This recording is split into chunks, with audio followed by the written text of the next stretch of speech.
Hi there. Welcome to the session. So I want to start this session by talking about workflows. Workflows are everywhere. They define what we do as developers, designers, architects. Think about the workflows in the web apps that you build. Think about the workflows in the web apps that you use. What happens when you buy something on Amazon? Have you really thought about all the steps that are involved when you do that? When you click the buy button or the trademarked one-click button on Amazon, are you waiting for Amazon to validate your request, then check your inventory, then validate your payment method, then process your payment method, then figure out the closest distribution facility to where you are, then create the ticket for the item to be picked from the warehouse, then calculate the shipping date, and then send you a confirmation email for your purchase? No, you don't wait for any of that. You're maybe waiting for the first and last steps. Everything else is done asynchronously in the background. Now, we may not all need to scale like Amazon, but our customers expect our sites to be as fast and responsive as Amazon's. And there's a million different things you can do to optimize speed on the front end, right? There's tons of blog posts about how you can make your front end load faster. And on the back end, database tuning, application, web app server tuning, caching, and a lot of RAM can help to speed things up on the back end as well. But nothing's faster than work you don't have to wait for. So how does Amazon do it? How does Amazon get sub-second response times when you order something even on Amazon Prime days?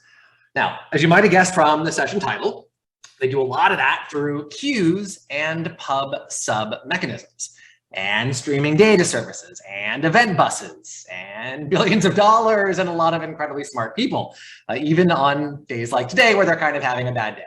But queues and pub-sub mechanisms are the technical heart of all the things that they do and how they make their apps so fast and responsive, even at massive, massive scale.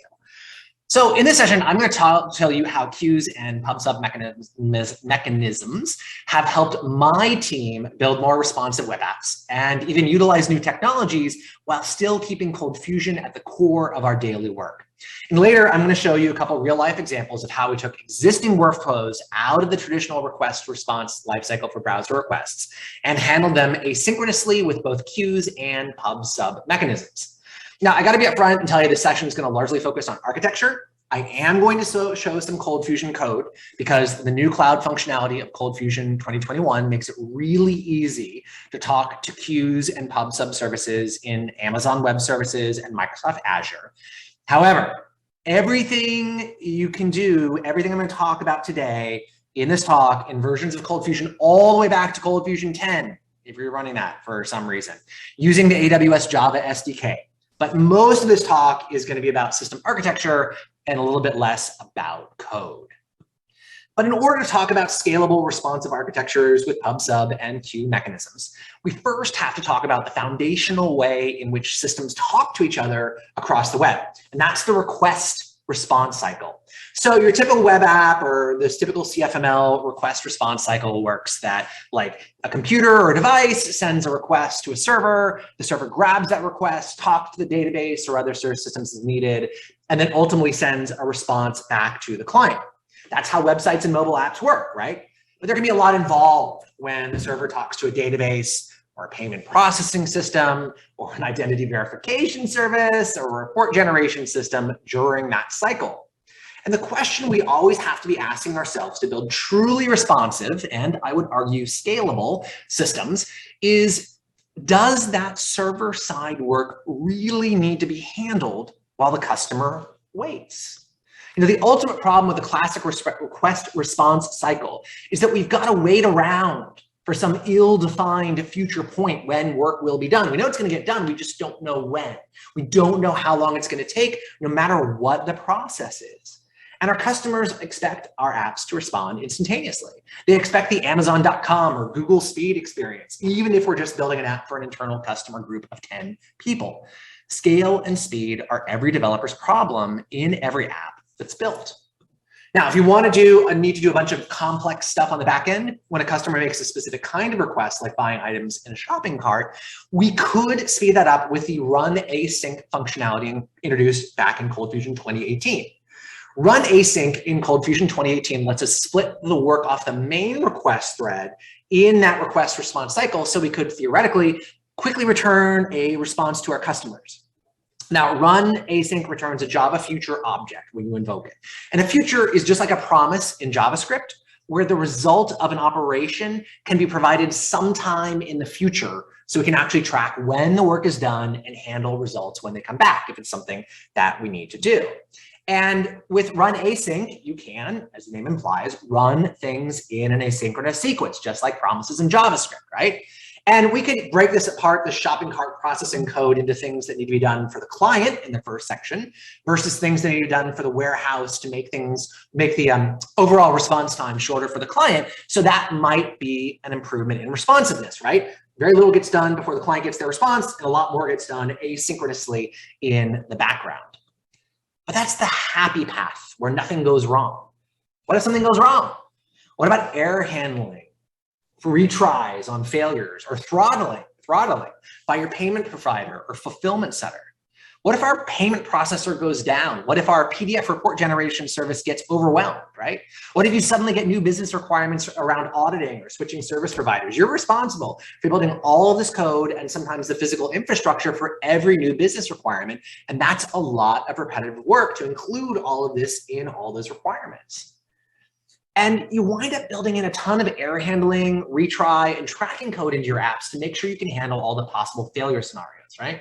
It's a lot of error handling code in good apps.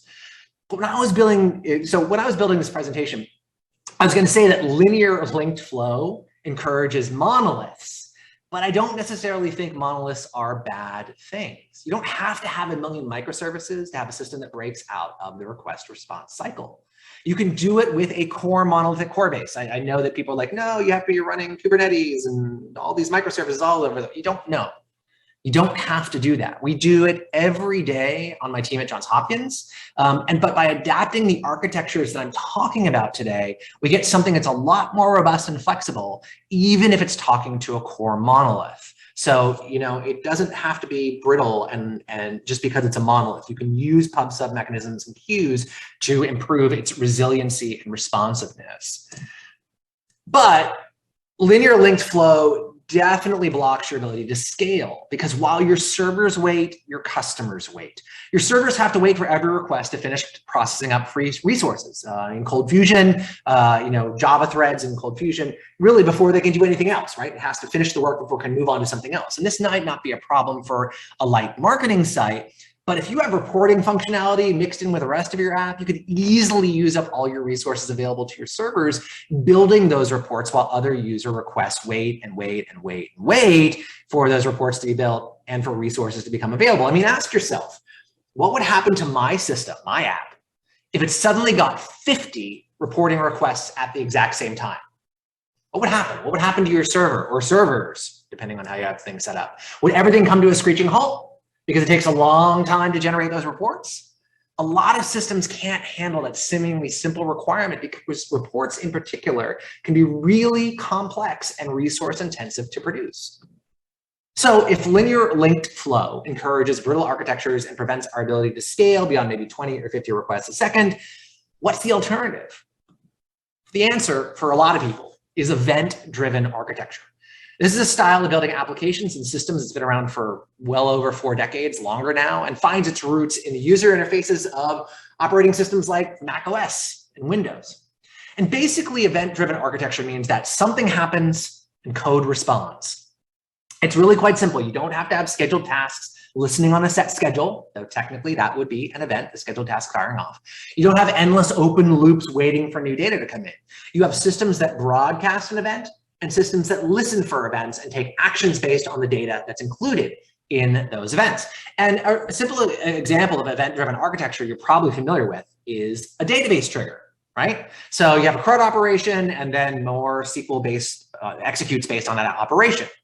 And you don't write something, you don't say to the database, you do the first thing and then the second thing. The second thing automatically happens after the first thing happens, right? That's an event. So in this case, you don't say, do the insert and then run the trigger code. The trigger code just runs all on its own when the proper event, in this case, an insert, is fired. So in event-driven architectures, data flows from one piece of code or processing tool to another automatically. You have to wire together the steps in the process, but then the data just flows automatically from one event to another. And again, there's no scheduled tasks to pull data or to do ETL. Data as messages just goes from one workflow step to another. And if you need to add another service for data operation of the workflow, you just add it. The new service just listens to those service announcers for an event that it cares about. If you need to completely change service providers, you point that segment of the workflow to the new service provider. And this can often be a lot simpler than rewriting linear workflows or procedural code or finding and replacing all the places where a specific service is used. But a question that's commonly asked about this approach is, well, okay, cool. How do you know when a process, or more specifically, an interlinked set of processes like buying something on Amazon is actually done, right? If the stuff just flows from one step to the next, if events are just flying all over the place, how do you know when a related set of code or processing functionality is complete? Well, that's where workflow management tools like Apache Airflow or AWS Step Functions or Azure Durable Functions come in. These are super powerful workflow management tools with branching and looping, array processing, data transformation, and direct service integration with other cloud services, retries, error handling, all built into AWS Step Functions and Azure Durable Functions. These tools are great. They're super great, and we use them, and my team uses them, but they add another layer of architectural complexity. And if you're not using a cloud service provider like AWS or Azure, you have to manage this orchestration infrastructure yourself, which can be a ton of work that I definitely do not recommend. So these workflow management tools are very powerful and useful, and I do recommend you look into them because I think they're really useful, but they're complex and don't necessarily play well with Cold Fusion, except for Step Functions, which I've written about on my blog and presented on at other Cold Fusion summits. So you can look up those old Cold Fusion summit recordings if you want to learn more about Step Functions. And they also take a lot of time to explain, and this is a 50-minute presentation. So what I'd like to do instead is look at a couple of simpler tools that allow for event-driven architectures and that are very effective in terms of scalability and very flexible and have built-in support for Cold Fusion 2021. So Brandon asks in the chat, sometimes when we think of scale, we start with something simple like number one, does the task work for this? Then start adding zeros and zeros and zeros, like 10, 100, 1,000, 10,000, just keep adding zeros to see where it fails. Absolutely, right? When you're testing for scalability, you want to go beyond like a single person clicking through and making a request. You want to script something out where you can have 50 or 100 or 1,000 simultaneous requests, because that's the only way you're going to see if your system works and things fall over. And the systems I'm going to talk about today are super, super scalable. That can do up to, in the case of SQS, 300,000 messages a second, which is probably a lot more in a single queue, by the way, which is probably a lot more than most of us will ever need. So to that end, I'm going to spend the rest of my time looking at publish subscribe mechanisms, also known as pub sub, since I mentioned that before, and queues as building a way of building resiliency and flexibility and scalability and responsiveness into your application architectures. Very specifically, we're going to look at Amazon's simple notification service as a pub sub mechanism and Amazon's simple queue service as a queue. And again, I'm focusing on Amazon's offering, but please note that there's out-of-the-box support in Cold Fusion 2021 for Azure Service Bus. And the core architectural principles for using Azure Service Bus are very, very much the same as what I'm going to show you today in AWS. All right, so let's start with SNS, pub sub mechanism, publish subscribe mechanism, excuse me. So simple notification service, or SNS, is a publish subscribe mechanism. A publisher publishes a message and subscribers listen to the messages that are sent from the publisher. Pretty simple, right? What's critical to keep in mind about SNS and other pub sub tools is that you have a single publisher, but you can have many, many, many subscribers to that publisher. A single pub sub or SNS topic can have 100 different subscribers of different types, all listening to that single publisher. And you, of course, can have multiple publishers in a single application or system. And Amazon SNS supports a bunch of different subscriber types. You can have an HTTPS endpoint subscribe to SNS, including a Cold Fusion application, email, SMS messages, an SQS queue, which I'll talk about in a little bit, can also subscribe to SNS. Lambda functions, Kinesis Firehose, which I'll talk about a little bit later, and Amazon Pinpoint applications, which are sort of customer relationship marketing applications, can also subscribe to SNS topics. And these are not dumb send it once publishers and give me every possible message subscribers at all. You can filter on specific criteria. So you can say that these subscribers should only get messages that match these criteria. In case your HTTPS endpoints go down, can't handle the load, it'll automatically retry messages, SNS will. And you can also specify a dead letter queue or DLQ for messages that can never really get delivered for some reason. Like again, your HTTPS endpoint went down for some reason. And ColdFusion 2021 has built-in support for publishing messages to SNS and subscribing to SNS topics. It's pretty simple code, as you can see here. Messages are generally JSON objects, but can be of any type of text at all. Doesn't have to be JSON, though that's usually the easiest and fastest way to do things. Now, you can do all of this in earlier versions of ColdFusion, and the code looks very, very similar to what's on the screen here, using the AWS Java SDK. And in my AWS Playbox app that I have on GitHub, there's the link on the screen to the GitHub repo. You'll see examples of creating and subscribing to SNS topics there. Don't worry about screen capturing this. I will post this slide deck on my blog, and I'll have a link to my blog at the end of the presentation today. So you will get a copy of the slide deck on my blog once I post it there. But you can also download the working code from my GitHub repo that you see on the screen here. And again, I'll show that link a few more times. So at its heart, SNS or any pub sub mechanism or system allows for a fan out architecture, right? You have a central publishing source, which is your event announcer, and as many subscribers or listeners as you want. The published message goes to all the subscribers unless you set up filtering criteria for specific message content in an individual subscriber. So that's fan out, SNS equals fan out. Simple queue service is also event-driven, but works in a very different way. An SQS queue is just that, a queue. Messages come into the queue, or stack of messages, and are processed one at a time out of the queue. And unlike SNS, SQS has no subscribers. Instead, workers pull messages off the queue and process them one at a time or in small batches. And it doesn't technically have to be just one worker processing messages, because you can have a whole slew of compute instances processing messages from a queue. However, each message in a queue should only be processed one time by a single instance. So when a worker talks to SQS, the worker pulls a message or a batch of messages off the queue and processes them. Then when the processing is complete, the worker acknowledges or acts that the message is processed and the message is deleted off the queue.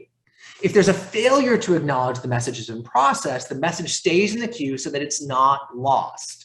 Now, messages in SQS queues are highly durable, and SQS queues will store messages for up to 14 days, even if all your workers go down for some reason. And again, I say one worker, but you can have a whole slew of compute instances processing messages from a queue.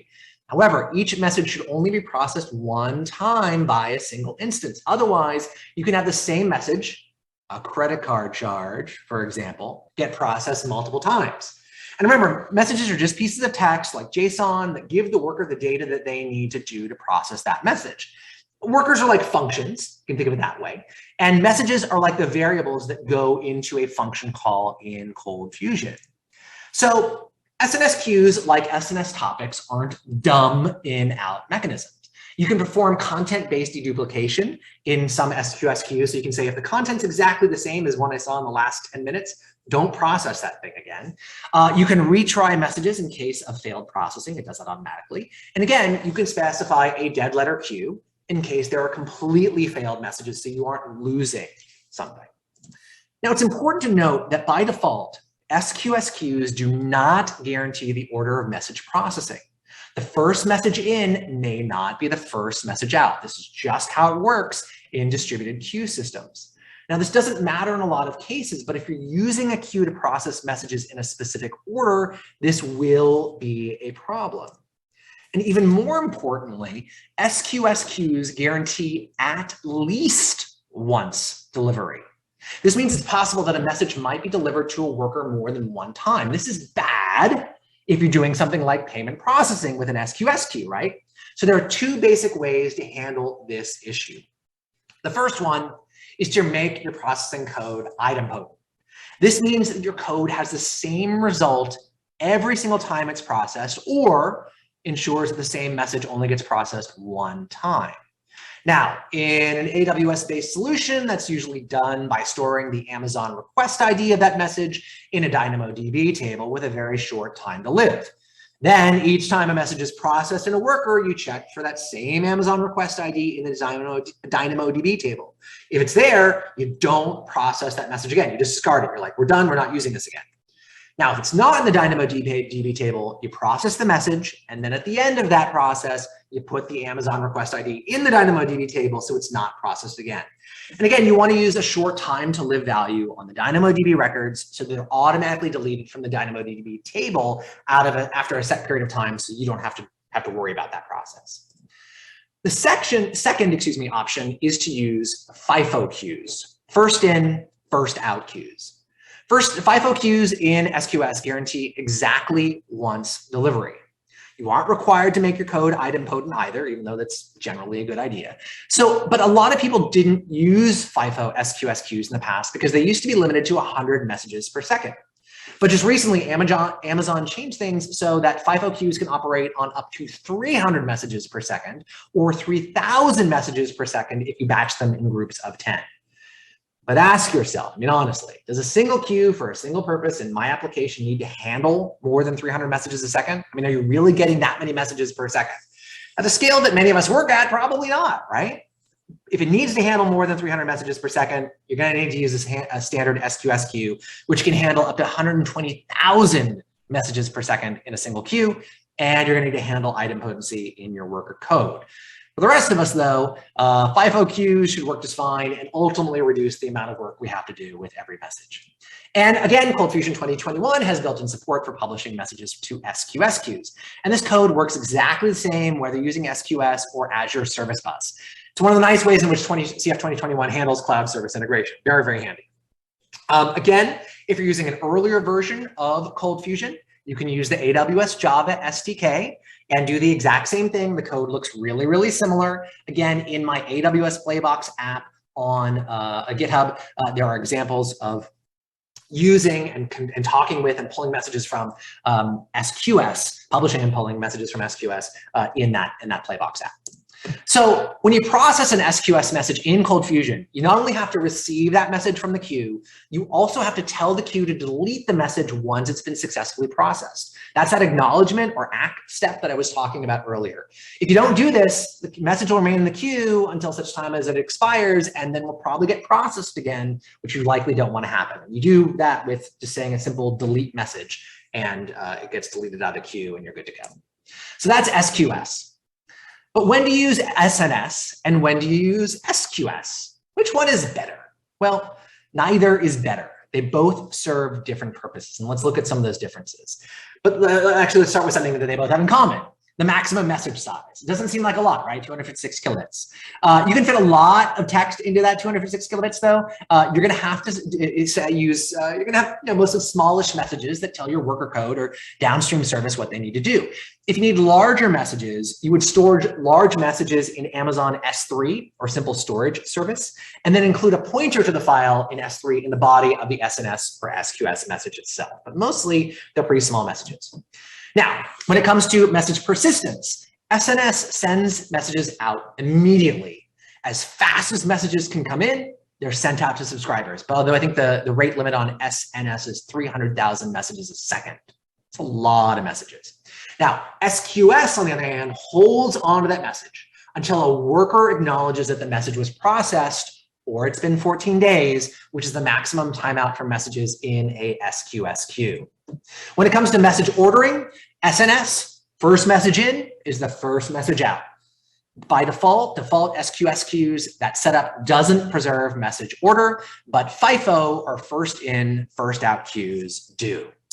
Now, when it comes to message filtering, SNS, you can set JSON-based policies attached to individual subscriptions that let you say, only send this message to this subscriber if it includes X content.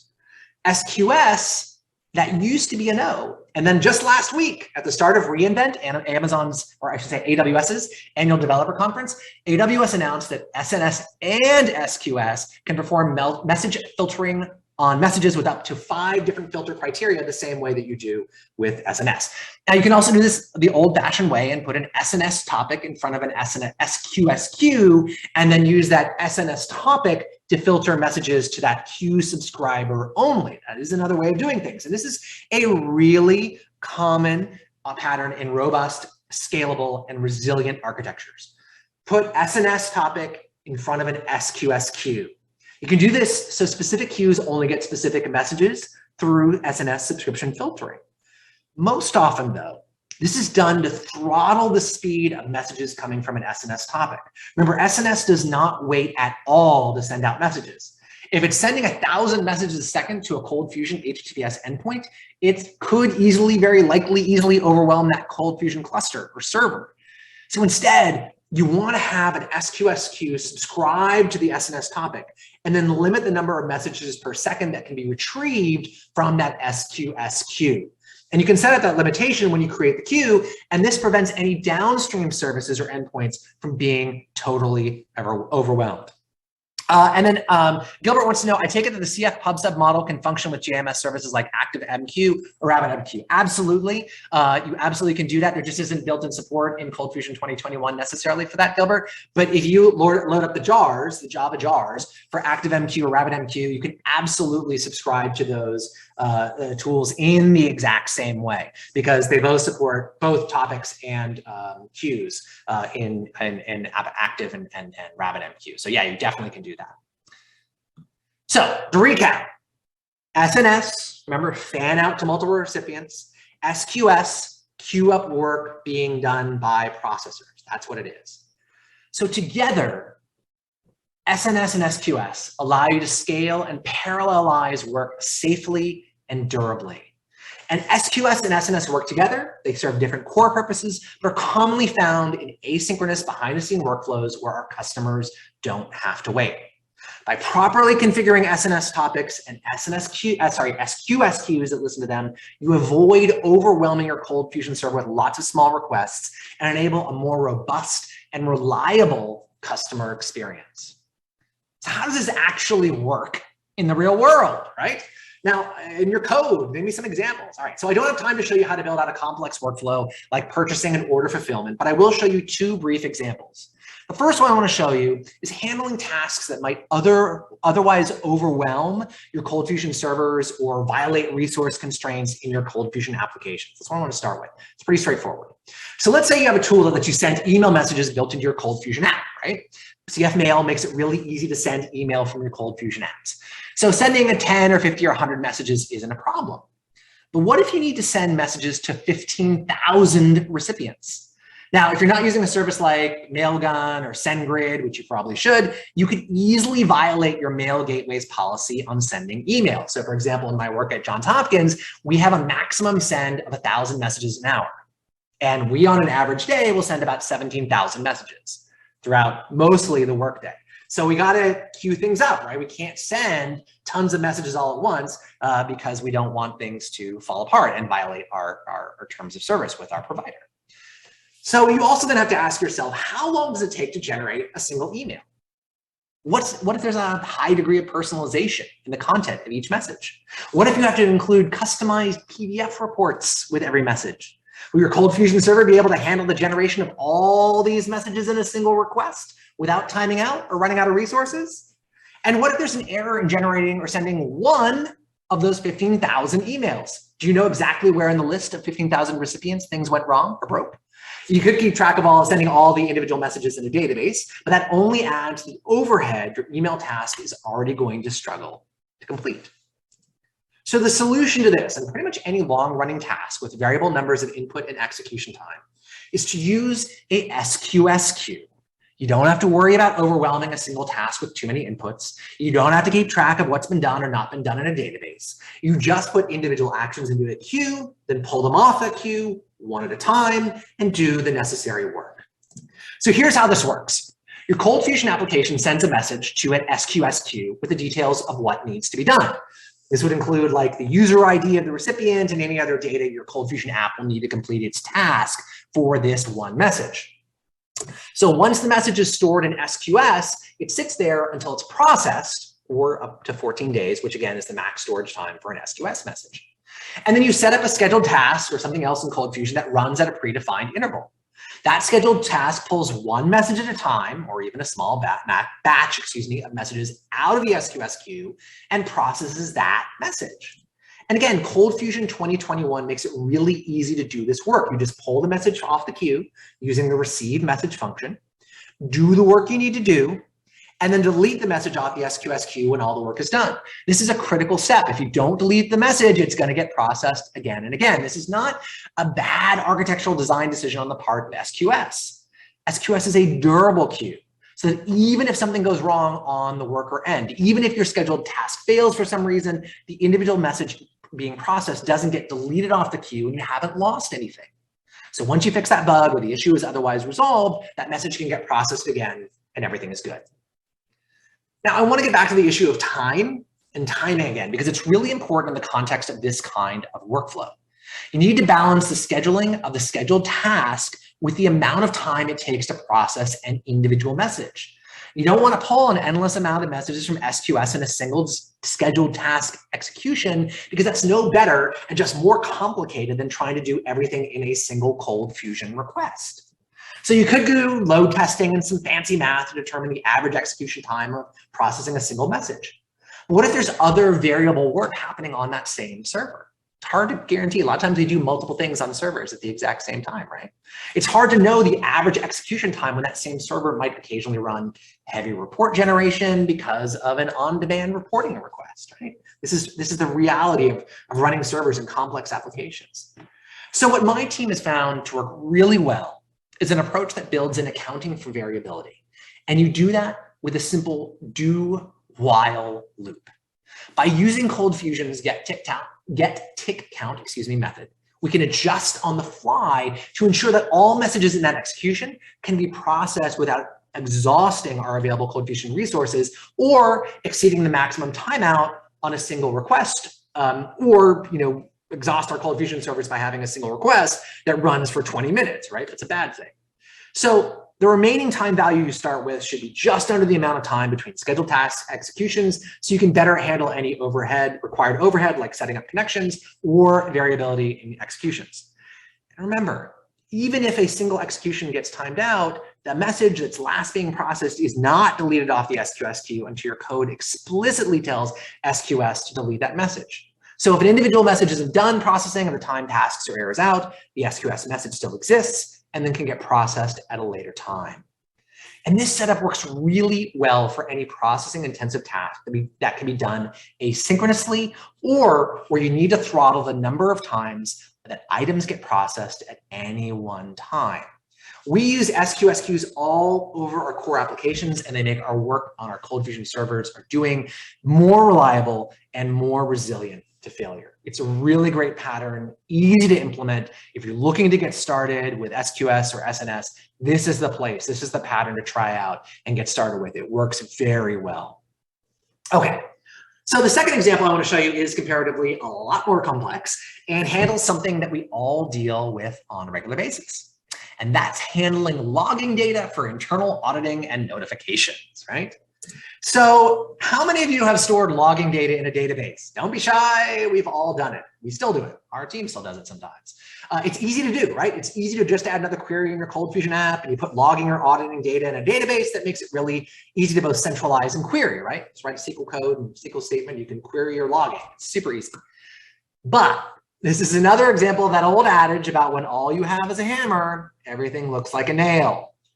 Even storing simple logging or auditing data in a database adds overhead to every request and bulks up that database in size, which can definitely be a problem when it comes to replication and, heaven forbid, disaster recovery.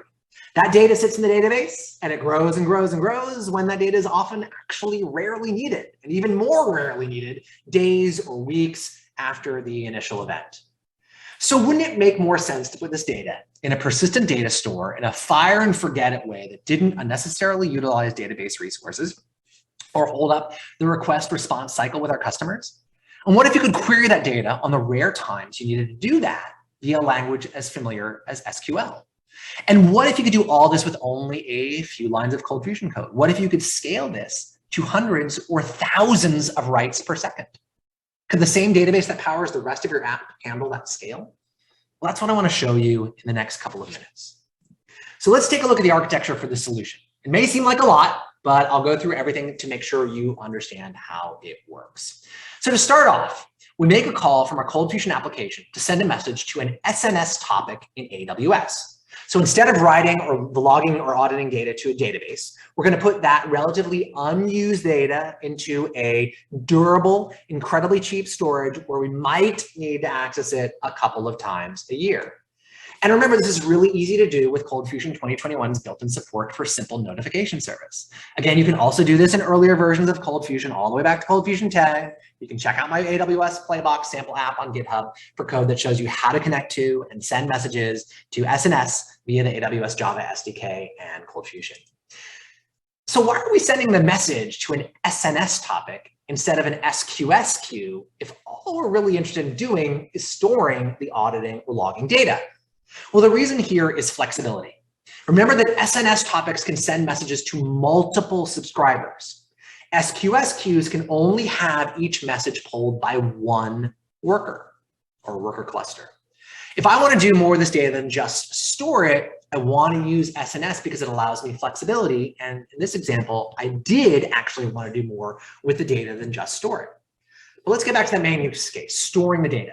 So in this case, I'm going to have an SQS queue subscribed to my SNS topic. And again, here's that common pattern I showed you earlier. I want to use SQS here because I'm going to process each message as it comes in and store it. I don't need to send the message on to any other subscribers at this point. I just want to process it, and that's what SQS is for.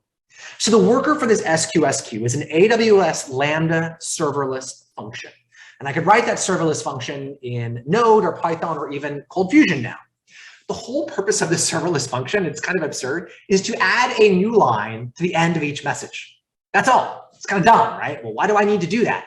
Well, messages sent to SNS don't include new lines at the end. And if I want something human readable or queryable by Amazon Athena, which is another service I'll talk about in a minute, I have to have a new line at each of my message demarcating each of them. So it's kind of petty and annoying, but sometimes programming is petty and annoying.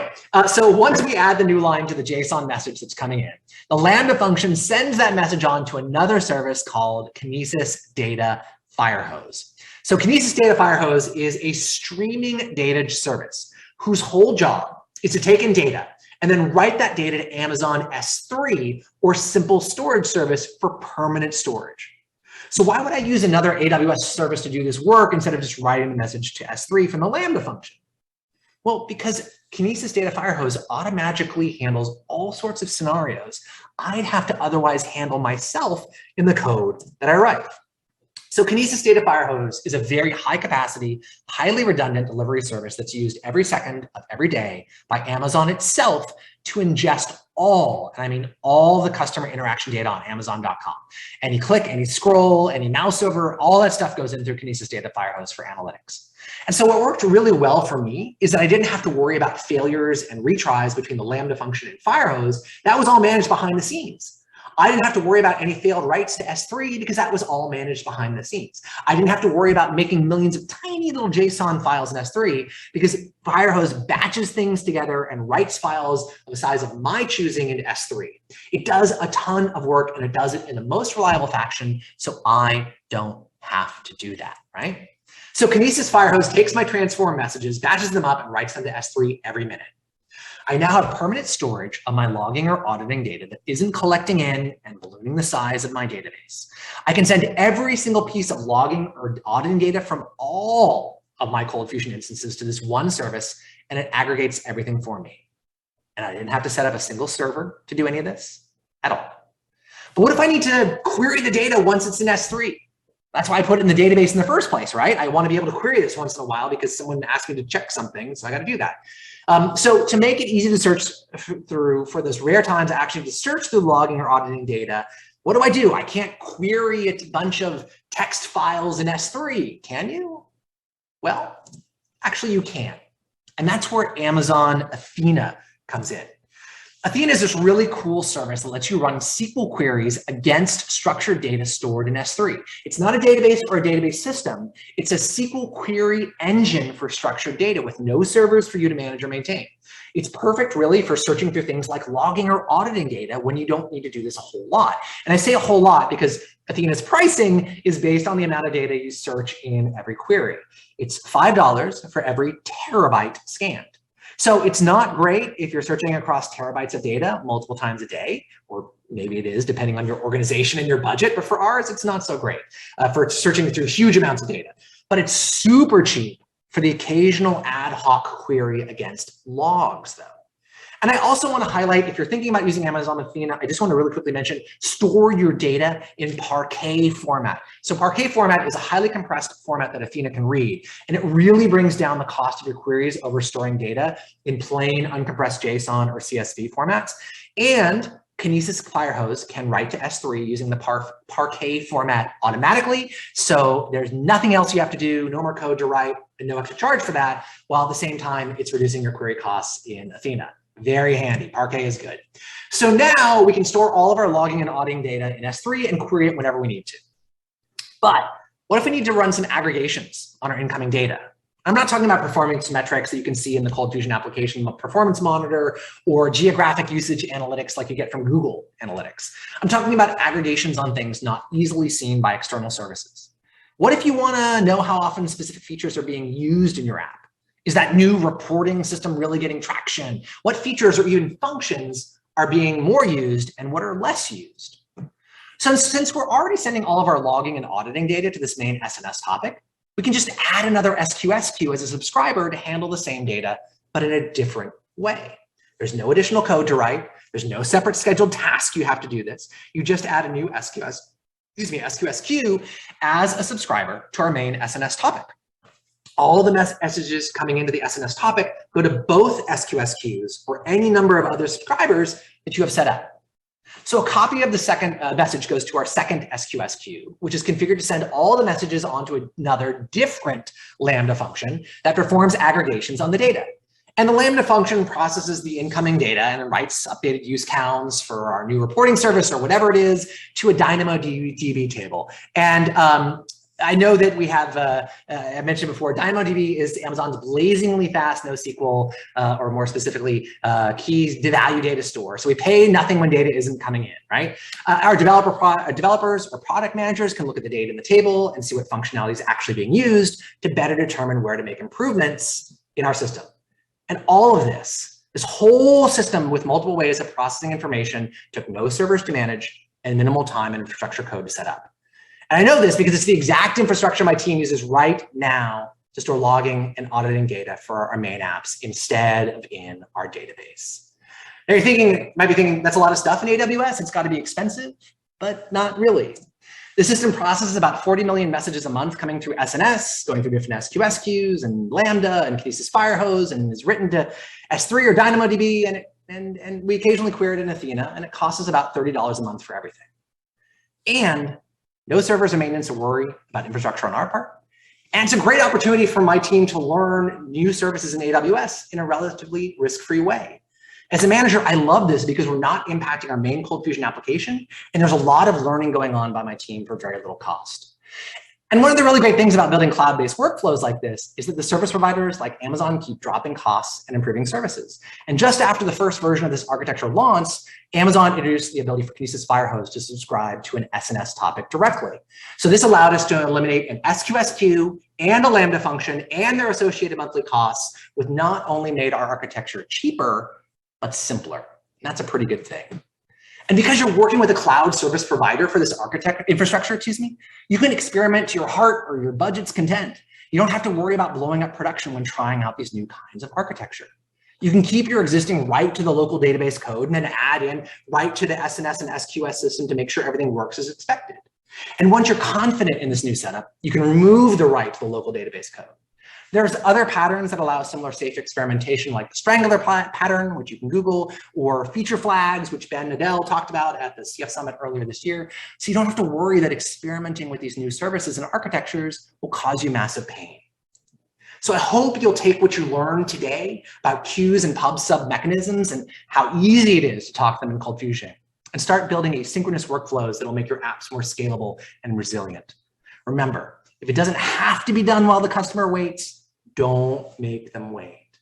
So here's my contact information, including this location of my blog where I will post the slides from today's session. I'm happy to answer any questions that you might have. You can put them in the chat there. You can reach out to me on Twitter, and you can also download the AWS Playbox app from my GitHub repo. So I hope you enjoyed this session. I'm going to answer some questions that came in the chat now, as I have been kind of throughout.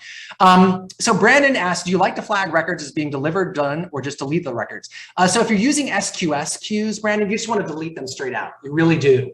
You should have other sort of logging stuff in your systems that say, hey, I processed this record with this information. But once they're done, you do want to delete them rather than flag them. I know some systems, you can flag them as deleted and keep them in a durable queue. With SQS, they got to get deleted out of the queue. They can't stick around forever. Otherwise, they will get processed again. So, you could store stuff in logging, S3 logs there, or you could store records about the processing of an individual SQS message in DynamoDB, again, with a short time to live, because you don't need to keep that information sort of ad infinitum at all. Yeah, with SQS, you just delete them once you're done. Like, it's really the last step in whatever processing you have is the deletion there, just in case something were to go wrong. All right. The other question I think from the chat I'd answered earlier, because again, although I talk about SQS and SNS here today, you definitely can use this pub/sub model and queues and topics with services like ActiveMQ or RabbitMQ. These are very powerful and robust systems that offer more features than SQS and SNS do. They also combine, in many cases, both topics, pub/sub, and queues in a single system, so you can sort of manage everything from one central system. They're very common in large enterprises. So if you work in a big enterprise, you might already be using an active MQ or RabbitMQ instance, and you can definitely use that as well. If you're not, I say get started with SQS and SNS or Azure Service Bus. It makes it really easy to get started with those systems, and they're really low cost for what you get out of them in the long run in terms of resiliency and stability. Okay. See if there's any more questions, give it another minute. Otherwise, I'm going to wrap things up because we're finishing up our time here today. Again, I want to thank everyone for attending. I hope you enjoyed the session. I really enjoy talking about this kind of stuff. You can always, send me a message on DM on Twitter or reach out to me on Twitter. I'm happy to do that as well.